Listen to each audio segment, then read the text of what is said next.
Hello, hello, hello. Is this working? I don't see me. Let me see here. Am I there? Woo! Come on. Oh, there we go. Yay. Okay. Cool. Well, there's our slave master right there. If you have seen the thumbnail, we're going to get into that. Confiscation of gold. Confiscation of gold. Welcome, everybody. Another lesson to be learned. This is all from the Great Reset video I put up here, entitled Ask Me Anything on This Great Reset. So maybe I should expand on this. As the title of the video says, if you think the Great Reset's something to be worried about, you got a lot more things to worry about. Namely, in this video I'm going to talk about dollar debasement. I'm also going to cover basically bail-ins, as well as a gold confiscation, which was a historical event, and yeah, that's pretty well it. Okay, so let's get started. All right, so let's talk about what is debasement. Basically, as you can see here on Investopedia, this is debasement refers to lowering the value of a currency primarily associated with coins, but well, they got rid of coins for a reason. A gold, silver.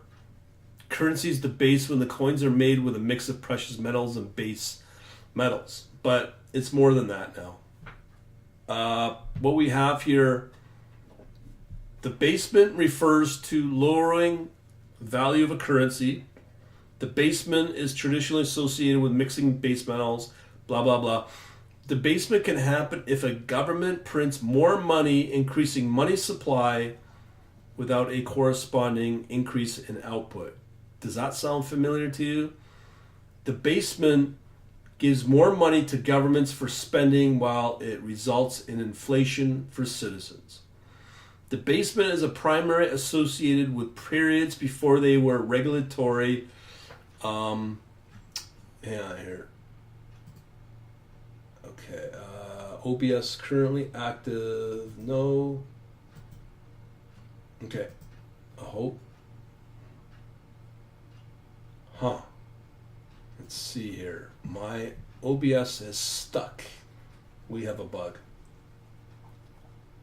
Okay, I'm going to have to terminate this for some reason. Because my images are not being updated. Okay, so have I fixed the problem? So here we are, this is the basement. Yeah, it's not getting updated. Okay, I'm going to continue talking here. Hopefully things will work out okay. Yeah, okay, so I'm going to have to watch that. All right, so let me give you a historical event that happened. Sweden went through a debasement, and I'm going to include all these links in the description of the video. So Swedish currency went through it in the 1700s with the krona. So they went through it, and look where they're at now. They're a very wealthy country after this debasement. But that was how many years ago? 140 years ago, and that's how long it may take to get the benefit of it. So this process is not a fun process for everybody, and it will literally destroy your net worth in a nutshell. Now, let's go on to the next steps, which are now on the books by law. Okay, so this is not mumbo jumbo stuff. So this website here at Goldcore, this is one of those typical buyer gold. We're going to scare you. Gold right now is not the best investment. I've shown that in my charts. It's actually a really bad investment, and it might give you a slight more better performance than the markets, but it may jump up. But I do think, from what I'm reading and from what I'm being told, gold price and silver prices are being held back, suppressed by the big banks. So there's that. So here's your headline. how the destruction of the dollar threatens the global economy and what we can do about it. They'll tell you to buy gold, but will it threaten the global economy? Hell yeah. The debt is out of control for a lot of countries, namely the U.S., as an example. That's why they have this thing called the Great Reset. So they don't know what to do. So this is one of the outcomes is they'll tell you buy gold. I think that right now crypto's the place, and it's pretty evident looking at the performance of Bitcoin versus gold. Even the big asset managers like BlackRock and a lot of the wealthy are buying up Bitcoin. Now here's the thing about gold. Now this is historical. So here we have a story from 2013 on the Washington Post. Again, a supposed legitimate media outlet, but they used to be. But right now, Texas wants its gold back. Wait, what? So here's what happened. If you know the history of Texas, they're the don't mess with Texas mentality. So with that, I'm just going to try something here. So with that, Texas is the rebellious state. They could probably be independent if they want. They're the largest state in the U.S. So don't mess with Texas, and they want their gold back, because if a person who resides in Texas has physical gold, they want to make sure, and they have this in Texas, where the federal government will not be allowed to repossess or basically confiscate people that hold gold in Texas. That's on the books as a law, okay? And what happened and why? Let's see. So right here. So this happened a few times in the U.S. And golly gee, how the U.S. seized all citizens. Let me just go back here. Let me see if this works.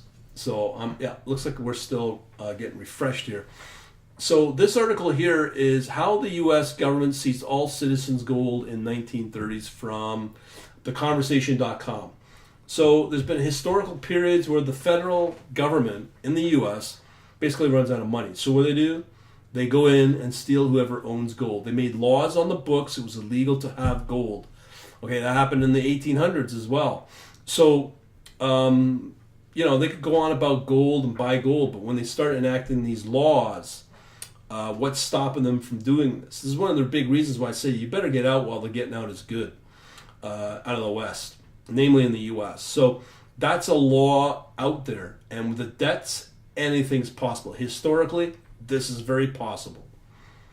Because you just look at what the pandemic's done in the last year, 8-9 months. It's put the economy in the U.S. as bad and maybe even worse than what happened in the 30s during the Great Depression. So we know that gold, Texas wants its gold back, held in the Federal Reserve coffers. What happened was now Germany wants their gold back. I mean, this is back in 2017. Germany wants their gold because Germany allowed its foreign reserve of gold to be stored in the coffers of the Federal Reserve. So Germany's caught on that they're very worried about what's happening in the States. They want their gold back. Again, this is from FT.com, Financial Times, article in 2017. How Germany got its gold back. This is no lie stuff, man. This is like real legit media stories, okay? So that's one thing. If they want their gold, they're going to enact it, and the U.S. government gets it. Basically steals it from people. But it doesn't stop there. Oh, no. It don't stop there. Now we get into bail-in laws. Here's what a bail-in law. This is for the U.S., okay, with a bank bail-in, the bank uses the money of unsecured creditors, including you and me, depositors.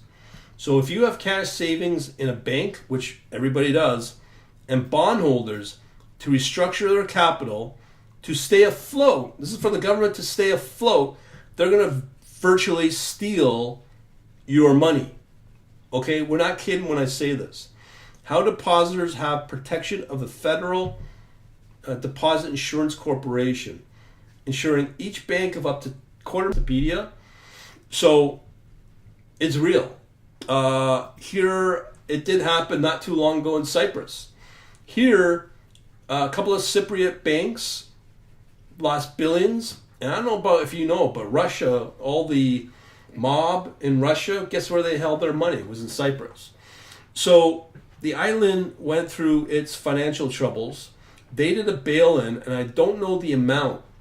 But if anybody in Cyprus had over 85,000 cash in a Cypriot bank, your money is basically taken. Especially if it's foreign owned, and namely the mob. Okay? So if the Russian mob has money in Cyprus, it disappears and taken by the Cyprus government for bail-in. So they didn't need to touch their locals because they had enough cash to cover what they needed among the Russian cash deposits, of course, by the good old mob of Russia. So it's real. These bail-ins are real. Okay? So let's go around the world and see where bail-ins exist. They virtually exist in every Western country. And there's a reason. Because of this debt. You just watch that video on the Great Reset, and you just look at the video for real-time debt clock. I mean, it's $27 trillion. And how is a government going to sustain itself? I just put up a video about property tax and cities running out of money. So there's that, and the bail-in powers. This is the British government has it as well. Bail-in involves shareholders of failing banks because they're running out of money. One of them recently was Deutsche Bank out of Germany, divested of their share and creditors, having their claims canceled to reduce extensive blah, blah, blah. But it's the same thing as in the U.S., looks different, but it's the same thing. Switzerland also has it on the book. Canada has it on the books as well. I can put all these links in the description. Now, you know I like my my crypto, Bitcoin. Bitcoin's doing amazing. That's where one of the reasons why Bitcoin's going up. But here's what Ray Dalio said, one of the best investors out there right now. And one of the probably the number one hedge fund manager. This is what he said. This came out a week ago. This is what he said on Cointelegraph.com. Ray Dalio believes nations will outlaw Bitcoin if BTC keeps rising. Okay, that's how serious. This is from Ray Dalio. Billionaire hedge fund legend believes that Bitcoin's price going higher will only force governments to take action. Doesn't see digital currencies succeeding the way people do. He expects authorities to clamp down on cryptocurrencies when they see material growth. Okay, so I've talked about it in my webinar tonight about this. This is real. They could do this, and they're already clamping down on everything. On the KYC, know your customer, anti-money laundering laws, all that. So they're clamping down. They know that. And there's no ifs, ands, or buts that this may come. So, as I said, get into Bitcoin while the getting in is good. Okay? Because you have all these forces of debasement. You've got maybe the government, the federal government may make it a law where they can confiscate your gold. Or, if you got cash in the bank, which everyone does, they could do a bail-in and steal that. So that's why they have these bank runs, and that's why in the Great Depression, when there were sudden lineups in banks because they try to take out all their cash and hide it in a mattress kind of thing. Because if they do a bail-in, they will limit how much money you can take out and have access to. I mean, there's some stories. They may allow you to have, let's say in Europe, 800 euros a month. Access to your own money. You can't take out more than that per month, let's say. And it's the government that dictates how much you have access to your own money if things economically get bad. And this is on the books before this so-called Great Reset. Okay, no questions. I'll leave it at that. I'll put all the links in the link. And again, if you want to know more about this, you like what I put out, just visit quantlabs.net. Get in on the forum. You can learn about algo trading as well. as your answer. And as I said before, I'm not sure how long this will continue. If you want to talk to me about your trading, get in touch. Just answer these questions found at quantlabs.net/questions, and we can talk about whatever and go from there. We'll leave it at that. Thanks for watching, and over and out. Have a good day. Later.